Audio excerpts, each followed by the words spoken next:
administration's increase in the military budget. Well, you better love me. I kept this place open. That I can tell you. They said, we're closing it. And I said, no, we're not. But it only took a few minutes for the president to go off the rails and distract from his own message by launching an unprompted attack on a deceased war hero. They asked me about a man named John McCain. And if you want that to tell you about, should I or not? So I have to be honest, I've never liked him much. Hasn't been for me. I've really probably never will. I gave him the kind of funeral that he wanted, which as president, I had to approve. I don't care about this. I didn't get thank you. That's okay. We sent him on the way, but I wasn't a fan of John McCain. I didn't get thank you, but that's okay. The president dedicated almost 5 minutes of his speech to attacking John McCain. It was the president's feuds that seemed to be on his mind the most today, not his economic promises. He did manage to squeak out a few lines about the economy. It's all about manufacturing, and we're bringing it back in record numbers. We've made some progress. That's why you see these numbers. Look at that chart. Look at that. You don't have to know what's on it. What difference? Look at the line.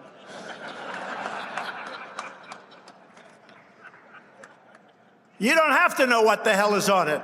All you know is that's a good line. Wow.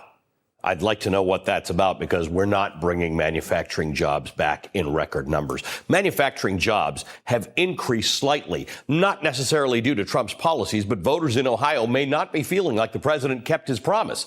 A poll from Morning Consult shows that Donald Trump's net approval rating in Ohio has fallen by 19 points since he took office in January 2017. That might be due to the fact that some manufacturing jobs are still leaving Ohio. In Lordstown, just 200 miles away from where the president spoke, a General Motors plant is shutting down this month, leaving about 1,600 workers without jobs and the future of the plant uncertain. GM's CEO cited the Trump tariffs, which have cost the company about $1 billion, as a reason for the closure. The president seemed to recognize that closing as a threat to his core support. He spent the week tweeting demands for the plant to reopen. Today he said this about why he wanted that plant to reopen.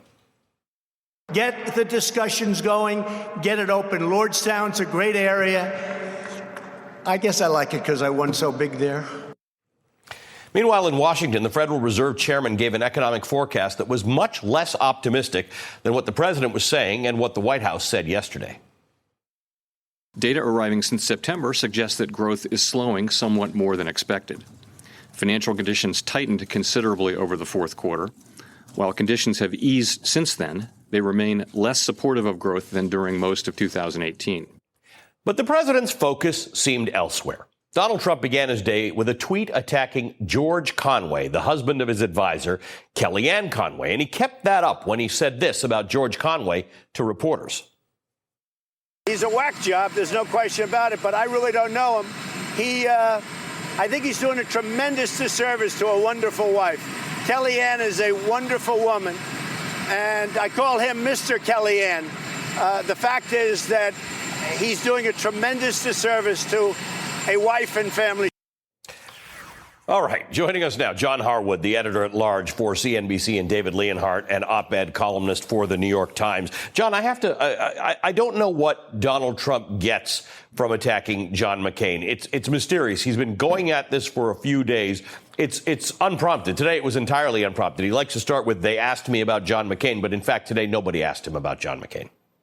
Ali, everything the president was saying in the clips that you showed underscored the point that George Conway, Kellyanne Conway's husband, has been making the last couple of days, that this is a president who is completely absorbed within himself. You saw him say, you better love me. I saved these jobs here. Maybe I like this area because they voted for me so much. It was not about others. It was about him. The same is true of his obsession with John McCain, who he's fixated on for having voted against the repeal of Obamacare and maybe other things. Maybe John McCain's heroism terrorism in Vietnam. Who knows? But it is a bizarre fixation for the president at a time when, even though the economy is slowing, as Jay Powell indicated, and that it is not poised to deliver the kind of growth that the White House says it's going to, it still is growing. And that is among all the things that the president could be talking about, that would probably be the most constructive for him. You know, David, earlier today at that stakeout before the president got on the helicopter to leave for Ohio, he made another comment, and he was talking about the Mueller investigation, in which he said, I don't get it, and my voters don't get it. So more than 2 years in, the president seems concerned with himself, his base, and his voters, not the country. That's right. And I mean, at this point, what's so difficult with all these statements is there is no reason to believe anything he says, right? So he says, let's release the Mueller report, let people see it. But there's no reason. He is sufficiently disconnected from reality that he basically says whatever he thinks will be best for him in the moment. And this creates a big challenge for journalists because he's the president of the United States. And I know some people say, well, just ignore him and ignore his tweets. But he's the president of the United States, and it's not so easy to ignore him. And yet it's also not clear that what he's saying has any particular meaning. As John was saying, it's just this continual need to talk about himself all the time. And look, I'm a New Yorker. I grew up in New York in the 1980s. Donald Trump was a tabloid character back then. He is unchanged. This is the way he was back then. The problem is now he's the president of the United States. John, what does it mean to you? The president on a 50-tweet tirade this weekend, 30 tweets since the weekend. You make an interesting point. The president, it may not be the strongest economy around, but it's strong enough that he could be touting it. Wages are up. GDP is up. They put out a big report today. Why does he so easily get distracted from something that was so central to his campaign? The folks in rural Ohio might have voted for him because of the fact that he was promising to bring back jobs and to increase manufacturing output. Why does he not stick on that message? What's on his mind that he's getting so off focus this week? Ali, I don't think he can help it. The president, first of all, the president's under a lot of pressure. The Mueller investigation is closing in. That's one of his obsessions for very good reason. You've got the special counsel investigation, the Southern District of New York, the Attorney General of the state of New York, the Manhattan District Attorney, all honing in on him, his businesses, his foundation, his transition, his family, his campaign aides. So that is a tremendous source of pressure. He's had political setbacks. The Democrats have taken control of the House. They left him naked in that government shutdown and having to capitulate to Nancy Pelosi on his wall. That's not happening. He's not getting the money to build this wall that he promised voters he was going to do. He's launched this trade war with China that it has damaged the U.S. economy as well as China's economy. Now he seems very eager to get a deal, but it's not clear that that deal is going to be anything that changes the growth path of the U.S. economy. So he's coming up short in a lot of areas, and I think that is a source of stress for him on top of the legal problems. And that's interesting, David, because the fact is the effect of the trade war may be long-term damaging to U.S. growth. So if the president does get a deal, and today, waiting for the Fed to say that they weren't raising interest rates, the market went up for about an hour and then went back down because people are worried that this ongoing trade war and this particular war with China doesn't look like it's coming to an end anytime soon. That's right. And that is a risk for the economy. I think the bigger problem, it's very easy for us to focus on the immediate numbers and the trade war and this plant in Ohio. But to some extent, I think the larger problem is, the economy is not that strong. Yes, wages have grown a little bit over the last couple of years, and unemployment is low, but basically wage growth has been really quite weak for most workers. And that's part of why people are so dissatisfied out in the country. It's been the main trend now in the economy for most workers for most of the last 40 years, and particularly since 2000. And so it is difficult for Trump to try to persuade people that the economy is great when it's just pretty good for most people. It's really good if you own a lot of stock, but for most people, it's just sort of pretty good. And as you played in the clip from Jay Powell, the Fed chair, it looks like it's now getting weaker. And so I think there are all kinds of economic risks out there, even if it's impossible to know what route the economy is going to take. It's just not that strong already. I'm a little puzzled. I don't know if you can see this on TV, but Donald Trump held up a chart like this. I have no idea what he held up in Ohio. He said, "You don't need to know what this is. It's a good line. It's a good number." I don't know what he's talking about. Did you know what that was? No, I mean, obviously, you could find numbers out there that look like good numbers, right? Of anything. I could make a chart of anything. There was no labels. There were no words. There were no numbers on the chart. It was just a line. It was just sort of classic Trump. It was like, here's a scoreboard. I'm going to say it's great. I'm going to say it's big and beautiful, and just take my word for it. Well, and you couldn't, guys, have a starker contrast than the White House coming out with a budget early this week. And Yes. Kevin Hassett, the chief economist in the White House, said the economic growth in 2019 was going to be even higher than it was in 2018. It would be 3.2%. Jay Powell said exactly the opposite today, said that we're going to have 2.1% growth. The second Fed downgrade in growth projections in the last couple of months. There is a very big difference in outcomes between those two forecasts. We're now late in the first quarter that's expected to be below 2% growth. That is another source of pressure on the president. If he loses the what even on its face is a good economy, even if, as David says, for many workers it's not a big increase in their living standards, that is the most significant prop underneath his support that he has. Hey, David, what do you think's going on with this Kellyanne Conway, George Conway, Donald Trump thing? Kellyanne Conway did speak to Politico today, in which she said she seemed to be taking Donald Trump's side. She said he left it alone for months, talking about Donald Trump out of respect for me. Conway, a senior Trump aide, told Politico in a brief telephone interview. But you think he shouldn't respond when somebody, a non-medical professional, accuses him of having a mental disorder? You think he should just take that sitting down? What do you make of this? Well, I mean, I guess, look, I don't have a habit of defending President Trump. I've written that I think he's unfit for office, and he is. I will say that this is actually, if we had any president, Barack Obama, George W. Bush, had a senior advisor in the White House whose spouse was basically out there saying all kinds of things about how terrible the president was, it would be a little bit weird for that president, too. And so I have to say, of all the things that I object to with Trump, the idea that he finally responded to one of his senior aides' husband just constantly attacking him. If anything, he showed bizarre restraint for Donald Trump in this case. Neither of you guys is old enough to know, but we've seen it before. Martha Mitchell, the wife of the Attorney General, John Mitchell, for Richard Nixon, was sounding the alarm during Watergate. A lot of people dismissed her as kind of a kook, and she turned out to be raising some significant points. All right. Thanks, guys. I appreciate it. Good to see you both, John Harwood and David Leonhardt. Coming up, President Trump expressed confusion today that Robert Mueller would be able to issue a report, even though President Trump won the presidential election. It probably sounds confusing to you. That's because it actually is. The Trump administration is also not cooperating with congressional investigators. Former Justice Department official Neil Katyal joins me next. And reports of disarray in executive agencies, from the Department of Housing to the FAA. Former HUD Secretary and presidential candidate Julian Castro will explain how to combat the reported presidential negligence of the government. And in tonight's Last Word, two major barriers broken by a candidate in the Democratic primary race for president.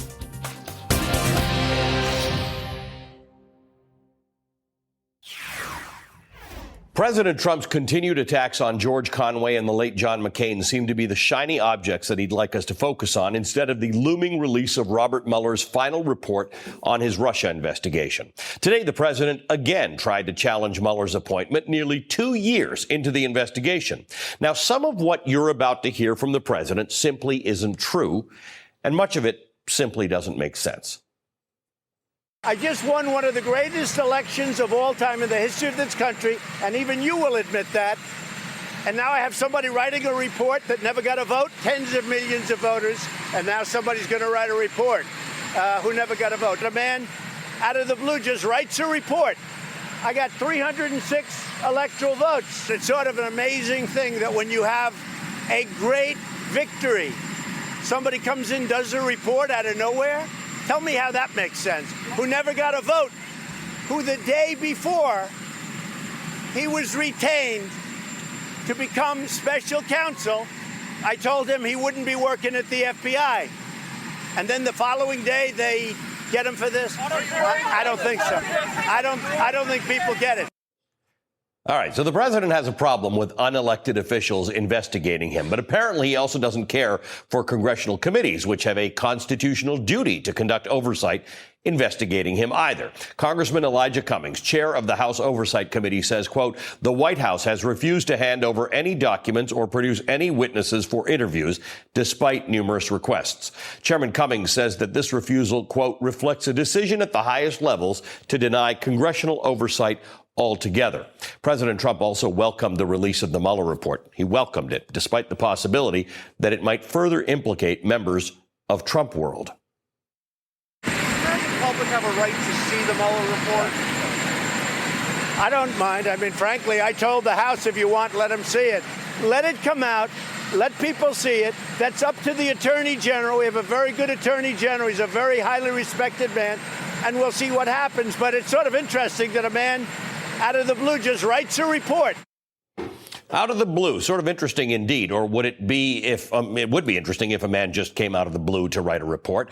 However, more importantly, the Washington Post notes that it is the first time that Trump has said that he would be okay with making the Mueller report public. And in doing so, he might have nixed a major argument against its release. Quote, Justice Department guidelines prohibit revealing information about people who are not being indicted, and that is obtained by a grand jury. But the reason that information generally is not released is to protect the people involved. And the most high-ranking person involved, Trump, just gave it the green light. Other figures in the probe who have not been indicted may still object to details of their conduct being aired publicly, but now it would seem Trump has authorized the disclosure of detail about his own conduct. Joining us now, Neil Katyal, former acting U.S. Solicitor General in the Obama administration. Neil wrote the special counsel regulations under which Robert Mueller was appointed, which makes me wonder, Neil, as I listened to the president earlier today, where he said he has just won the greatest election of all time in the history of this country, 306 electoral votes. So how could a guy just come out of the blue and investigate him? Yeah, so Trump lies about things that are both big and small. On the small, it's not just that he didn't win the greatest election in history, 306 electoral votes. He didn't even win 306. He won 304. So he can't even get the smallest details right. And then the big ones, the idea that Mueller is just some dude on the street who just writes a report.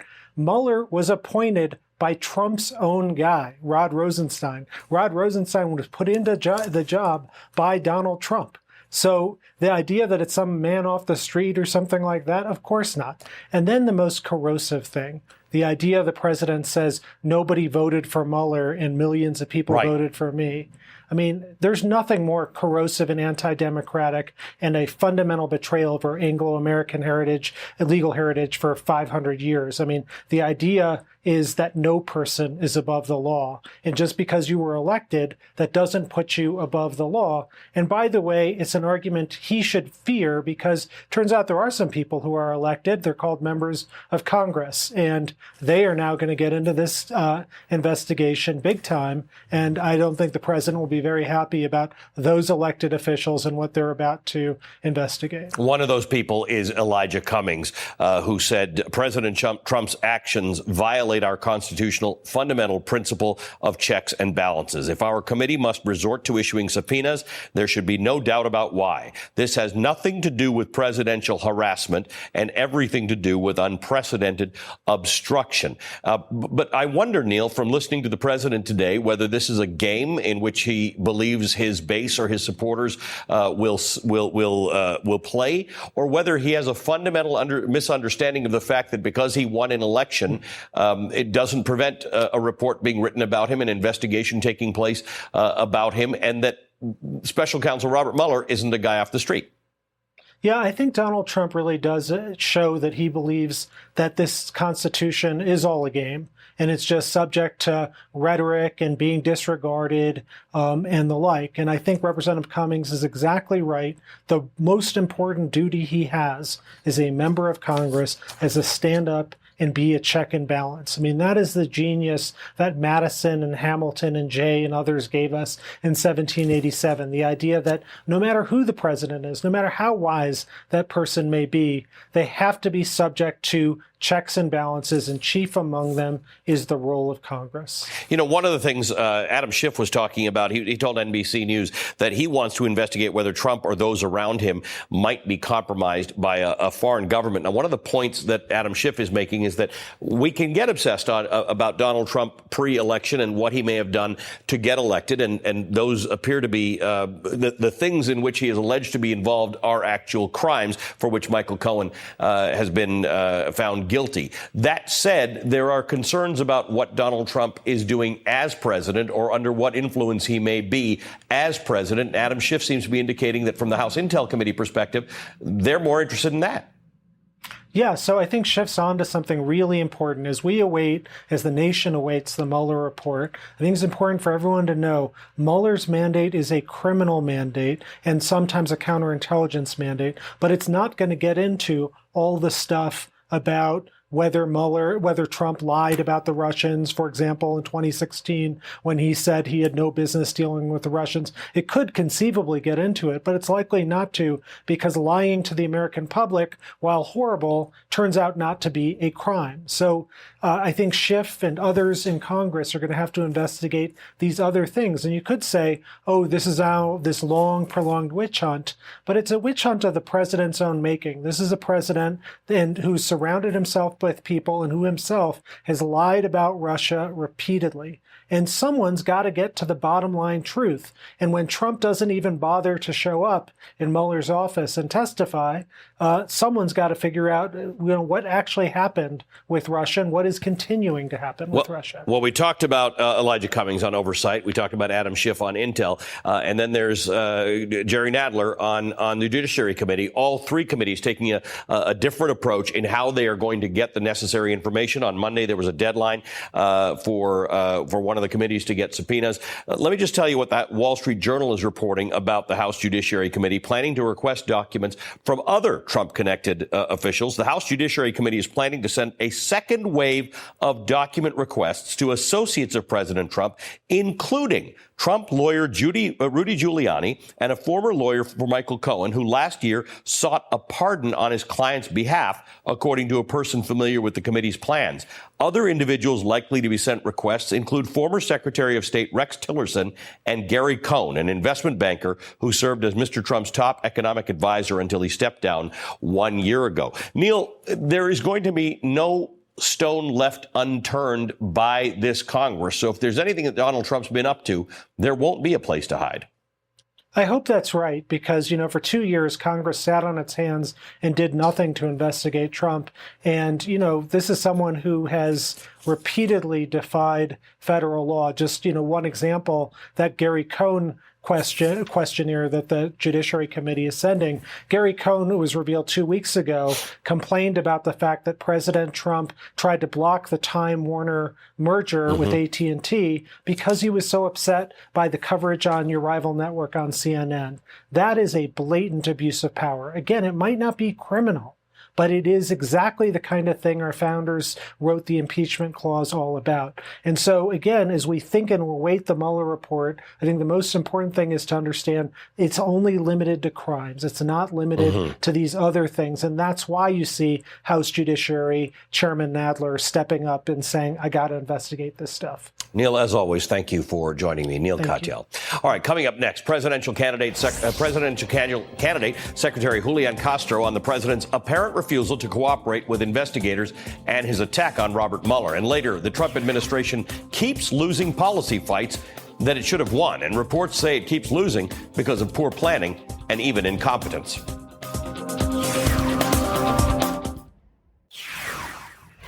This week, President Trump has ramped up his already prolific Twitter usage. He tweeted more than 50 times over the weekend and has already sent more than 30 tweets since the week began. 31, I think. He's just sent a new one.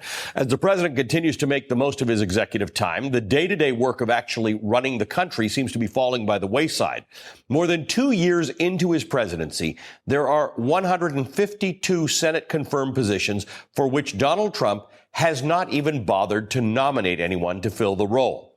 Just this week, after the deadly malfunction in the Boeing 737 MAX crisis, the president finally got around to appointing someone to run the Federal Aviation Administration. And after failing to find a replacement for former White House Chief of Staff John Kelly, the White House is reportedly planning to drop the word acting from acting White House Chief of Staff Mick Mulvaney. Mulvaney is still doing that job in addition to his other job, important job, by the way, as the head of the Office of Management and Budget. This week, we learned there are even bigger staffing problems in the Trump administration. Some of Trump's appointees, who've actually been confirmed by the Senate, are apparently taking their cues on how to do their job from President Trump. On Monday, NBC News reported that Housing and Urban Development Secretary Ben Carson has kept a relatively light work schedule while running the agency. A list of Carson's appointments over a 31-week period in 2017 shows that he held one senior staff meeting a week and spent half of his Fridays either leaving early or taking the day off altogether so he could fly to his mansion in Florida for the weekend. Sound like anyone you know? I'm joined now by someone who actually knows what it takes to run the Department of Housing and Urban Development. Julian Castro was HUD secretary from 2014 to 2017. He's currently the only former head of a federal agency running for president. And prior to that, he was the mayor of San Antonio. Secretary Castro, good to see you. Thank you for being with us. Hey, great to be with you, Ali. I want to go through a bunch of policy things, but I want to tell you the Associated Press is reporting now that the Prime Minister of New Zealand has announced an immediate ban on all assault weapons, military-style semi-automatic weapons. It took them under a week to do that.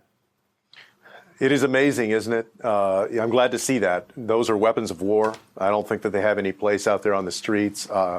I believe the United States should reinstate an updated assault weapons ban. Probably the most shameful moment in Congress over the last decade was right after the tragedy in Newtown, when President Obama implored Congress to do something on common sense gun reform. Even something as straightforward and as supported by 90% of the American public as universal background checks. And the Republican-controlled Congress did not lift a finger, even though more than 24 children had died. What we see in New Zealand tonight is something very different and positive. I believe that, though, we need to get to a point where enough politicians, especially Republican ones, are willing to stand up to groups like the NRA and to pass common sense gun reform, universal background checks, limiting the capacity of magazines, and an assault weapons ban. Secretary Castro, I want to ask you about a topic that you and other candidates have been talking about this week, and that is about the Electoral College. There are a number of people, a number of states in this country, a number of people in this country who think the system needs reforming. Elizabeth Warren has said that she thinks we should get rid of the Electoral College. Beto O'Rourke has said that it makes some Americans feel like their votes don't really count. Pete Buttigieg says it's got to go because people in his conservative state don't count in some elections. Where do you stand on this? No, I agree. I believe that it should be abolished. It's an anachronism. And by the way, as folks may remember, both Donald Trump and Hillary Clinton, who ran against each other in 2016, at different points had called for doing away with the Electoral College. We've had two people now who won the popular vote in the last 20 years who did not become president. And a lot of times folks will say, well, the Electoral College protects especially these small states. Presidential candidates won't get out to some of the smaller states if we don't keep it. I pledged to visit all 50 states, and I know that some of the other candidates have pledged to visit all 50 states during this campaign. I was in Idaho and Utah, two states that are some of the smaller states in our union. And so it just shows you that that doesn't mean, even if you did away with the Electoral College, that people are not going to visit or go campaign or ask for the vote, the support of folks who live in some of these smaller states. They're going to go everywhere. We're going to go everywhere during this campaign. I want to talk to you about the Supreme Court. The Hill has reported that one idea talked up by both Beto O'Rourke and Pete Buttigieg would reform the Supreme Court so that Republicans appointed 5 justices and Democrats appointed 5 justices. The 10 justices would then mutually agree on an additional 5, bringing the total number on the court to 15. Donald Trump's already says he thinks that's a terrible idea. What do you think? Well, Of the different ideas that have been proposed, the one that intrigues me the most is something like term limits, even if they were long terms. Something that balances it out by partisanship, I think also could make sense. What I wouldn't want to see happen is just a straight increase in the number of justices without reforming how the appointments are done. Because the problem with that is that you could raise the number to 11 next year, and then 10 years from now, the other party could try and raise it to 15 so that they can have their president appoint several new justices. So my preference would be for us to remain at 9 and do it the way that we've been doing it. But of the different proposals that have been out there, I think I would be most open to something that looks at term limits. Let me ask you just your thoughts at this point in the race. How do you feel you're doing, and what do you think Americans need to know about you? Well, I think that we're steadily building momentum, and I'm going out there, visiting these early states. I can tell that when I get in front of folks that I've gained a lot of traction. I've also pledged to visit all 50 states. I was in Idaho and Utah, like I said, because I believe that everybody counts. That's the reason that I went out to Puerto Rico right after I announced. Folks have asked, how do you feel about the fact that you're not a front runner right now? And I point out two things. Number one, that there are 46 weeks until the Iowa caucus, right? But who's counting? There's a long time. And then secondly, I was not born, nor did I grow up a front runner. I can't think of a single time in my life when I've been a front runner at something, but I have been successful because I'm going to put in the hard work of going to speak to Americans everywhere. And there are a lot of folks in this country right now who don't feel like a front runner. I'm going to go and talk to them, and I'm going to make sure that they hear my message that what we need to do is to create the smartest, the healthiest, the fairest, and most prosperous nation on earth. I'm also one of the few candidates in this race, and you pointed out that I'm the only one who has actually run one of the federal agencies. I have executive experience. I have a track record of getting things done and a very compelling vision for the future of the country. And, I may not be ahead right now, but I'm confident that by the time February 3rd, 2020 rolls around, when Iowa caucuses, that I will be. It is a worthy enterprise, and we thank you for participating in it. Secretary Julian Castro, good to talk to you again. Thanks a lot. All right, coming up, the Trump administration is racking up a record number of record losses in a way that you haven't heard of, and it's caused mostly by incompetence. I'll tell you about that next. You can probably guess why Donald Trump complains about the federal courts. Because he's losing. According to the Washington Post, federal judges have ruled against the Trump administration at least 63 times over the past 2 years, an extraordinary record of legal defeat that has stymied large parts of the president's agenda on the environment, immigration, and other matters. Why is he losing so much? Legal experts argue that the real reason is because the Trump administration is rushing to implement policy changes without explaining why. Bill Busby, an expert on regulation and administrative law who has studied Trump's record, tells the Post that administration officials, quote, don't even come close to explaining their actions, making it very easy for the courts to reject them because they're not doing their homework. Take, for example, the White House's attempt to revoke the program protecting young immigrants brought to the United States as children from deportation. 4 different judges who ruled against the Trump administration came to the same conclusion, the Post notes, quote, that the government's stated reason for ending DACA, that it was unlawful, was virtually unexplained. 3 judges rejected adding a question about citizenship to the 2020 census because they did not find Commerce Secretary Wilbur Ross's argument that it would improve voting rights believable. Numerous courts have struck down the Trump administration's efforts to roll back Obama-era environmental regulations, citing failure to defend their actions. Courts have blocked Trump's ban on transgender people serving in the military, his attempt to pull funding from sanctuary cities, and his push to revoke grant money from teen pregnancy programs. 2/3 of the lost cases accuse the White House of violating a long-standing law requiring the government to support its policy changes with evidence. The Post reports that the normal win rate for the government in such cases is about 70%. But as of mid-January, a database maintained by the Institute for Policy Integrity at the New York University School of Law shows Trump's win rate at about 6%. After the break, we'll discuss the haphazard Trump administration's stunning record of legal setbacks and what that means for pending cases like Trump's national emergency declaration with Bill Busby and David Leonhardt. All right, joining us now, Bill Busby, law professor at Georgetown University Law Center and an expert on regulation and administrative law. He has been following and studying the Trump administration's court cases since 2017, when he noticed they were making policy changes and deregulating in ways that he says were illegal. David Leonhardt is also back with us.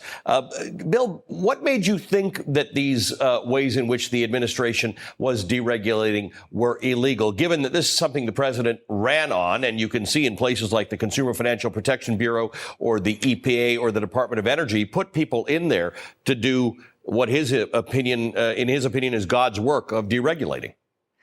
Yes, well, agencies certainly usually have some room to shift policies with new presidents, but they have to follow the rules, and the rules require them to look at what statutes require and go through the process set by Congress and provide good reasons for any change. And right away, it was apparent to me that what they were doing was trying to make shortcuts and not do the work, but nonetheless get the mileage of knocking out past regulations. And that wasn't going to work. And I said so. And so far, it has not been working for Trump. It's truly remarkable when you look at these numbers, what the win rate would typically be in government cases, around 70%, and seeing a 6% rate with this administration. David, it does seem to be an issue, though, with how the president perceives justice. Let's just listen to what he had to say about his national emergency and how that's going to play out in the courts. We will have a national emergency, and we will then be sued, and they will sue us in the Ninth Circuit, even though it shouldn't be there. And we will possibly get a bad ruling, and then we'll get another bad ruling, and then we'll end up in the Supreme Court, and hopefully we'll get a fair shake, and we'll win in the Supreme Court. Notwithstanding the unusual delivery, the president there, David, talked about it shouldn't be there, and then he said bad ruling twice. So there's no real sense of the application of justice and fair-mindedness and judges who will consider something. It's either bad or good in his mind. That's right. It's very outcome-oriented. And we know that President Trump rejects all kinds of core parts of our constitutional system. He rejects separation of powers. He rejects all kinds of things. And so far, we've seen Congress really bend to his will, the Republicans in Congress. They've basically, for the most part, done whatever he has wanted. The courts so far have mostly held. They have pushed back against the president when he has tried to do extra legal things. They've pushed back against the president when he's been sloppy. And so that is something to feel very good about. The one reason to have some anxiety about this is what Trump said at the end of that clip, which is the Supreme Court. The John Roberts Supreme Court has alternated at times. I don't agree with them philosophically, but at times they really have stood up for the rule of law. And at other times they've acted more like partisan legislators who are going to vote based on whether they're an R or a D. And I am worried, I am anxious about what the Supreme Court is going to do when some of these cases reach the Supreme Court, because if they overturn what lower courts did, it doesn't matter that much that lower courts stood up to the president. Bill, David brings up things that are extra legal, things that are sloppy. But according to the Washington Post, there's another ingredient here in some of these cases, and it's the rhetoric. It's Donald Trump's rhetoric. Let me just read to you from this article. Contributing to the losing record has been Trump himself. His reported comments about S-hole countries, for example, helped convince U.S. District Judge Edward M. Chen in San Francisco that the administration's decision to end temporary protected status for hundreds of thousands of immigrants from Central America, Haiti, and Sudan was motivated by racial and ethnic bias. At least a dozen decisions have involved Trump tweets or comments. Strikes me, Bill, that falls into a similar category of ill-preparedness when taking these matters to court. Yeah, it certainly could. I mean, judges expect agencies to follow the law, and that requires them to really look carefully at the law and the evidence and make decisions based on what Congress has required. And if a president and perhaps agency officials show a sort of prejudgment or, frankly, disregard for the law, it certainly can't help the agency that's trying to defend itself in court. Gentlemen, thank you for your time tonight. Bill Busby is a professor of law at Georgetown University Law Center and expert on regulation and administrative law. David Leonhardt is an opinion editor and columnist for the New York Times. Thanks, Holly. Up next in tonight's Last Word, one of the Democratic candidates for president crossed a history-making milestone. That's next in tonight's Last Word.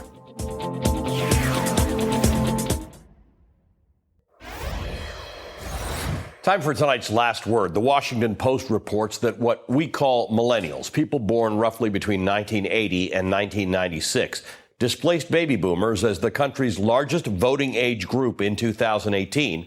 And according to Pew Research, millennials will cast about the same percentage of votes in the United States as baby boomers and slightly more than Gen Xers in the 2020 election. And now millennials have a better chance than ever of voting for one of their own.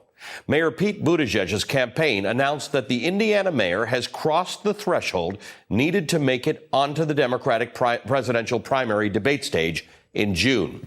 The Democratic National Committee requires that candidates garner contributions from at least 65,000 people from at least 20 states. That makes Buttigieg the first millennial candidate to make it onto the DNC stage. Buttigieg is a remarkably accomplished man. He's a Rhodes Scholar, a mayor, and an Afghanistan war veteran. Impressive, but all of that has been achieved by those who have come before him. His place in the debates this summer, however, will break another barrier. Pete Buttigieg is gay.